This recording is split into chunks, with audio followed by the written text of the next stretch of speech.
Halo teman-teman, selamat datang di Cimi Channel ya. Jangan lupa like, komen, dan subscribe. Thank you.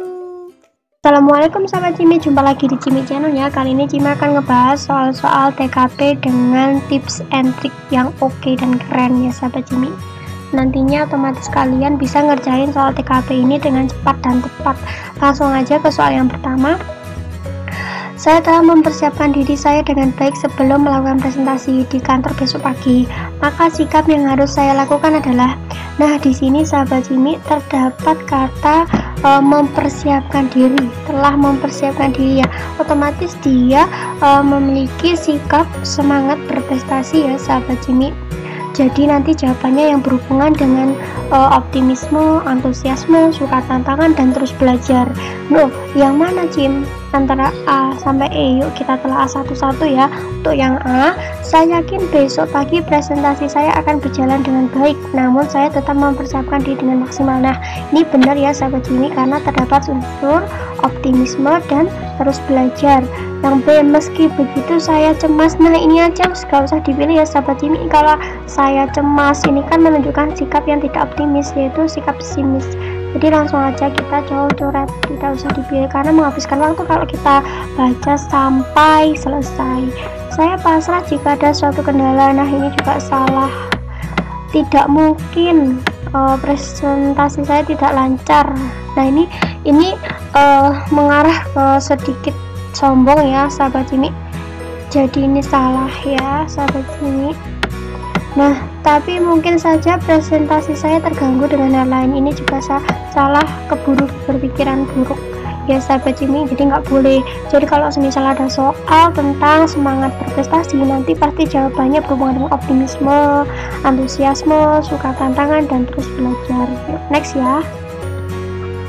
Nah nomor 2, di dalam setiap pekerjaan pasti memiliki job description masing-masing, dan saya telah melakukan sesuai dengan job description milik saya. Nah apa yang harus kita lakukan selanjutnya? Nah sahabat Cimi, di sini berhubungan dengan orang lain ya sahabat Cimi, karena di sini sudah terlihat kata setiap pekerjaan pasti memiliki job description masing-masing. Nah otomatis ini berhubungan dengan orang lain. Nah kalau berhubungan dengan orang lain, maka aspeknya adalah berorientasi pada orang lain. Nah Cim, nanti kalau misalkan soalnya ini aspeknya berorientasi pada orang lain, otomatis untuk jawabannya gimana Cim? Ya untuk jawabannya pasti tentang tingkat empati pada orang lain, kepedulian ya, pengorbanan. Nah itu seberapa? Nah sahabat Cimi, yuk mana yang menunjukkan tingkat empati pada orang lain yang lebih baik, kepedulian yang lebih baik, dan pengorbanan yang lebih baik? Langsung aja kita langsung lihat opsinya. A, di tengah-tengah kesibukan pekerjaan, saya tetap ingin membantu teman menyelesaikan pekerjaan yang tertunda. Nah ini menunjukkan tingkat kepedulian kepada orang lain ya sahabat Cimi. Tapi kita telah untuk opsi yang lain. Saya akan membantu kawan saya yang lain jika, nah ini ada syaratnya, jadi nggak ikhlas ya sahabat Cimi, jadi kurang memiliki rasa empati, rasa peduli terhadap orang lain. Jadi ini salah. Yang C, saya mau mempelajari hal lain di luar deskripsi jabatan yang saya miliki. Nah untuk soalnya sendiri ya sahabat Cimi, ini kan berorientasi pada orang lain, otomatis jawabannya pasti berhubungan dengan orang lain, tidak berhubungan dengan diri sendiri. Kalau untuk yang C, ini adalah berhubungan dengan diri sendiri. Jadi ini juga salah, karena ini aspek apa Cim? Ya ini adalah aspek untuk pengembangan diri sendiri ya, jadi salah. Saya hanya akan melakukan pekerjaan di luar deskripsi jabatan saya hanya diminta oleh atasan.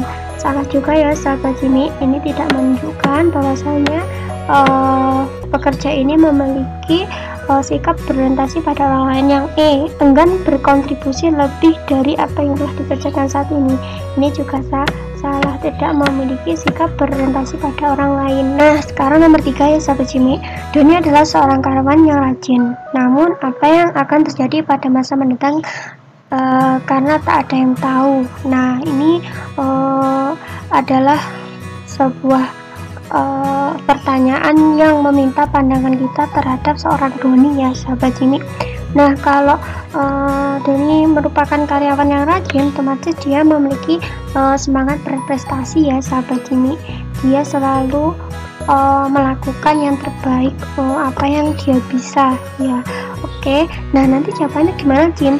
Nanti pasti jawabannya berhubungan dengan optimisme, antusiasme, suka tantangan, dan terus belajar seperti yang soal sebelumnya ya sahabat Jimmy. Jadi mana yang menunjukkan pandangan optimis kita terhadap Doni? Nah, yang A, Doni tetap saja akan terkena PHK jika ekonomi nasional menjadi lesu.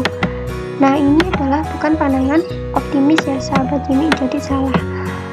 Mustahil. Nah, kalau udah ada kata mustahil, ini sudah salah ya sahabat Jimmy. Kalau di soal teks karakteristik pribadi, yang C, karakteristik Doni sebagai karyawan rajin dapat membantu kenaikan karirnya kelak. Nah, ini adalah menunjukkan sikap optimisme yang tinggi. Yang D, pemecatan banyak karyawan tidaklah terlalu berpengaruh terhadap citra perusahaan. Ini tidak ada hubungannya dengan Doni ya sahabat Jimmy, jadi salah. E, harusnya karyawan rajin itu tidak boleh terkena PHK. Nah, ini merupakan pandangan yang baik juga ya antara C dan E, namun tidak spesifik ya. Yang disebutkan ini adalah siapa ya sahabat Jimmy ya. Jadi yang benar adalah yang C.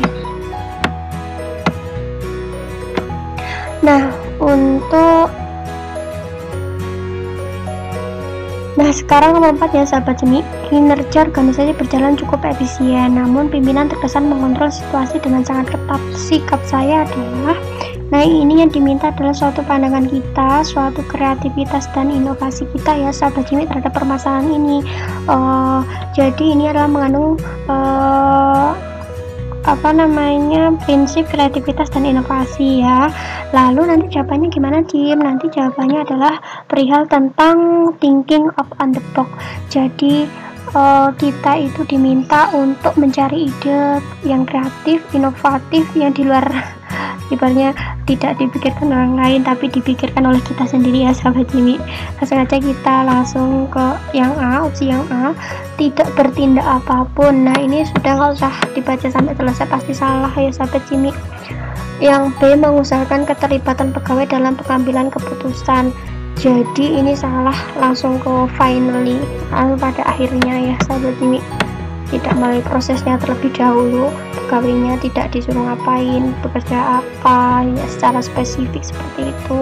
Ini mengabaikan saja, ini salah juga. Melakukan apa saja yang dapat dikerjakan untuk membuat pegawai merasa penting dan dilibatkan. Ini benar sekali ya sahabat Jimmy. Mengingatkan pentingnya batas waktu dan tugas kepada atasan. Nah, ini salah ya sahabat Jimmy, karena tidak ada hubungannya dengan berpikir kreatif dan inovatif ya sahabat Jimmy ya. Nomor 5, saya ditugaskan di front office untuk melayani tamu pimpinan. Pada saat pimpinan saya tidak berada di tempat dan ada tamu pimpinan yang memerlukan keputusan segera, sedangkan atasan tidak dapat dihubungi, maka sikap saya adalah, nah ini sama dengan soal nomor 4. Jadi yang dibutuhkan adalah kreativitas dan inovasi. Kita gimana sih cara mengatasi soal seperti ini? Tentunya juga harus thinking out of the box. Jadi kita harus memiliki ide yang oke, kreatif, inovatif ya sahabat Jimmy, tapi tanpa melanggar aturan dari perusahaan kita ya, seperti itu. Jadi harus tetap sesuai norma nilai yang ada. Yuk langsung aja kita analisis jawabannya dari A sampai dengan E. Mengambil keputusan meskipun tanpa petunjuk atasan selama tidak bertentangan dengan kebijakan umum pimpinan. Nah, ini benar ya sahabat Jimmy ya. Mengambil keputusan langsung aja ya sahabat Jimmy, karena memang ini sangat mendadak sekali ya sahabat Jimmy. Nah, dituntut kreativitas dan inovasi kita di sini. Jadi kita harus berpikir out of the box. Oke, yang B, tidak berani. Nah, ini juga salah ya sahabat Jimmy. Ragu-ragu juga salah. Menunda-nunda nggak usah. Kalau misalkan ini awalnya itu udah ada tulisan tidak berani, ragu-ragu, menunda, Jadi nggak usah dipilih sahabat Cimi ya, langsung aja lewati seperti itu ya. Kalau yang ini harus kita bahas ya, mengambil keputusan tanpa petunjuk atasan karena keadaan sangat mendesak. Nah ini kan sebenarnya seperti hampir sama seperti yang A ya sahabat Cimi ya, tapi tidak ada kejelasan di belakangnya, apakah keputusan ini bertentangan dengan kebijakan perusahaan atau tidak. Jadi yang lebih tepat adalah yang